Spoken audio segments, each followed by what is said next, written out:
បាទសួស្តីទៅកាន់ពុកម៉ែបងប្អូនបាទអ្នកដែលថតវីដេអូត្បូងបងប្អូនយើងដាក់កាមេរ៉ាមុខយើងបងប្អូនអៀនណាឲ្យហ៊ានសំដែងទេបងប្អូនបាទបើយើងនៅតែឯងអីទេបើមានបងប្អូនច្រើនអើយមានអារម្មណ៍ថាដូចអៀនកាមេរ៉ាបងប្អូនដៃថ្មីអៀនបើបងប្អូនប្រកែថតវីដេអូពូជាណែនាំបងប្អូនធ្វើដូចពូជាចេះនេះថតលក្ខណៈចាញ់មុខ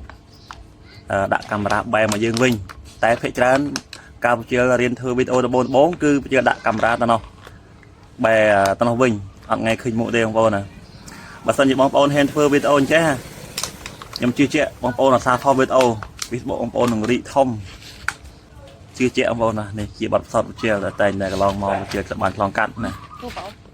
តែសារការសម្ដែងគឺវាមិនខំមិនត្រូវបងប្អូនណាថ្មីគេថាដៃក្រោយយើងថតកាមេរ៉ាឲ្យយើងមានអារម្មណ៍ថាយើងអៀននេះណាពេលយើងសម្ដែងណាបងប្អូនមានអារម្មណ៍ថាយើងអៀលកាមេរ៉ាប៉ុន្តែដូចក្លឹបដូចពូជាទៅហើយដូចថាពូជាក៏ក្លឹបថតវីដេអូច្រើនហើយទៅក៏មានថាពេលខ្លះក៏យើងខុសត្រូវបងប្អូនតែឡើយវាដូចជាឆ្អិននឹងកាមេរ៉ាខ្លះដែរយើងមិនអាចគេថាខុសរហូតទេណាខុសត្រូវបើសិនជាបងប្អូនដៃថ្មីដែលថតយើងថតដាក់កាមេរ៉ាចេះគឺមានអារម្មណ៍ថាដូចអៀនកាមេរ៉ាបងប្អូនពេលយើងទឹកមុខមួយសំដែងមួយយើងដែលមិនដែលកាន់កាមេរ៉ាគឺខុសគ្នាណាបងប្អូនបាទពូជាពីមុនមុំដែលហ៊ានចាញ់មុខក្នុងកាមេរ៉ាទេបងប្អូនតែដល់ឡូវនេះចេះតែរៀនសមចេះតែអាប់ដេតខ្លួនណានេះនិយាយពីរឿងវីដេអូទេបងប្អូនបាទបើយើងចង់ថតง่ายឧទាហរណ៍ថា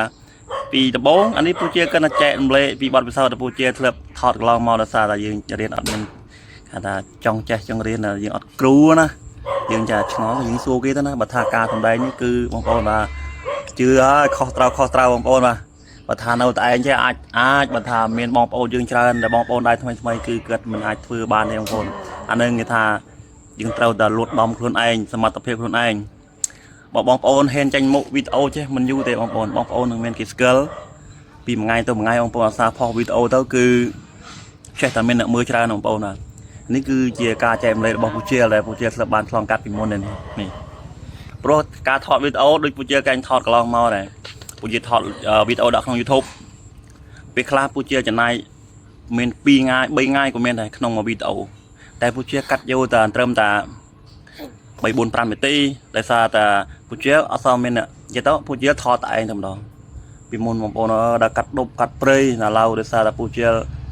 ការងារពូជាចេះតែមានច្រើនទៅពូជានៅតែផ្ទះនេះឯងឥឡូវទៅដូចបងប្អូនទីត្រាប់តែតនេះតិចទៅនោះតិចថតដិតរូបអីណាណៃទេណានេះបានបងប្អូនវីដេអូមានតែប៉ុណ្ណេះការចែករំលែកវីដេអូតែយើងត្បូងធ្វើណាបងប្អូនមិនមែនខុសមិនត្រូវថតផងអៀនផងនោះឯងអូយរំបានត្រូវបងប្អូនអើយតែឥឡូវពូជាក៏ថាចេះតែប្រឹងសមត្ថភាពខ្លួនឯងតមុខតិចណាអរគុណ